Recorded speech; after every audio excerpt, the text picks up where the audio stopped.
Hello friends, welcome back to my channel, and this is Estate Revision Class 3, and we are studying Physics chapter Sound for class 9th or 10 because syllabus is not clear कि in maths only maths question will come or either physics also will come, because last time exam we have given for physics graduation students or math graduation student, we have applied for maths, so question were asked from maths only, but for maths question you must have seen कि maths के कुछ जैसे integration, differentiation, sets, ये सब के भी question आए थे, लेकिन फिजिक्स का एक भी क्वेश्चन नहीं आया था। जिसने साइंस स्ट्रीम चुना था उसको आया था क्वेश्चंस फिजिक्स से, लेकिन अभी कुछ पता नहीं है, तो लेट्स स्टडी, थोड़ा फिजिक्स भी पढ़ लेते हैं। और अगर नहीं भी आया तो ये 11th-12th का जो एग्ज़ाम होगा उसके लिए फ़ायदेमंद होगा। बस थोड़ा सा रिवीजन क्लास है और कुछ नहीं, बस 5 मिनट में ही ख़त्म हो जाएगा। तो सबसे पहले what is sound? Sound is a form of energy which produces a sensation of hearing in our ears. ठीक है, साउंड पता है एक फॉर्म ऑफ एनर्जी है। और the sound of the human voice is produced due to vibrations in the vocal cord. और sound एक mechanical wave है और इसको एक मटेरियल मीडियम चाहिए like air, water, steel etcetera for propagation. और साउंड वेव्स को लॉन्गिट्यूडनल वेव्स भी कहते हैं। तो ये तो था।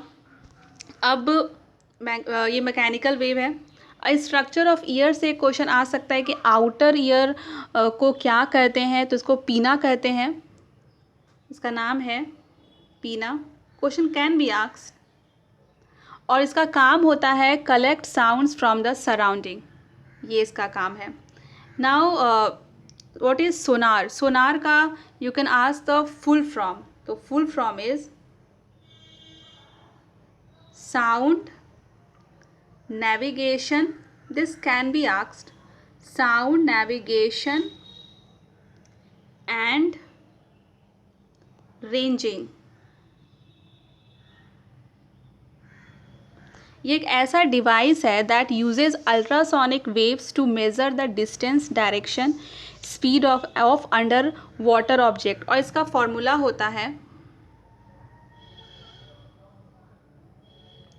2d is equal to v into t. Here d is the distance, v is the velocity and t is the time. Now range of hearing is very important, can be asked. The audible range जो होता है sound का for human beings is 20 hertz to 20,000 hertz, means audible range. If asked audible range क्या होता है, this can be asked. range होता है 20 hertz to 20,000 hertz.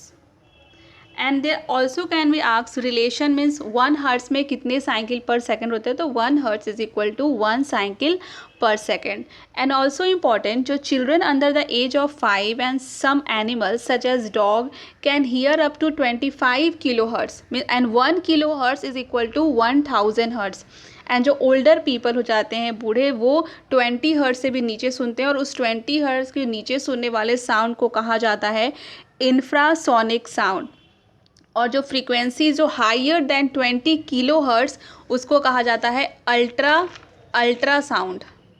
तो these are the sound, must be clear, infrasonic sound, ultrasound. Now what is echo? The same sound again we hear is called echo. There is a question asked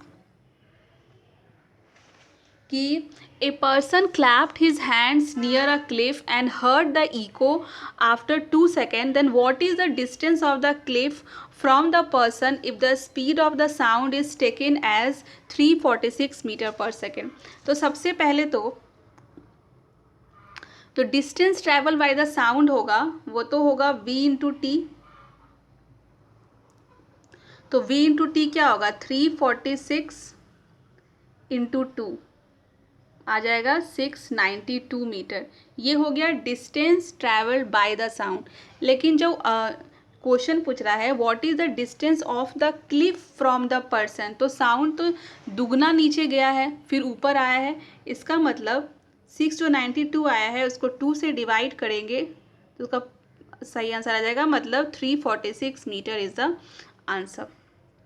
now last is speed of the sound in different media. अगर पूछा जाए कि speed of sound solid में ज़्यादा होता है, liquid में ज़्यादा होता है या फिर गैस में ज़्यादा होता है, ये कंपेयर करने के लिए पूछा जा सकता है। द रिलेशन इज सबसे ज़्यादा जो होता है वो सॉलिड में होता है, then liquid, then gas. This is the relation. Speed of sound in different media, solid is greater than liquid than gas. And speed of sound in dry air at 20 degrees Celsius is 343 meter per second. अब speed, wavelength और frequency का relation क्या है? कोई question तो कुछ भी पूछ सकता है। इसका रिलेशन है speed is equal to wavelength into frequency. This is the relation.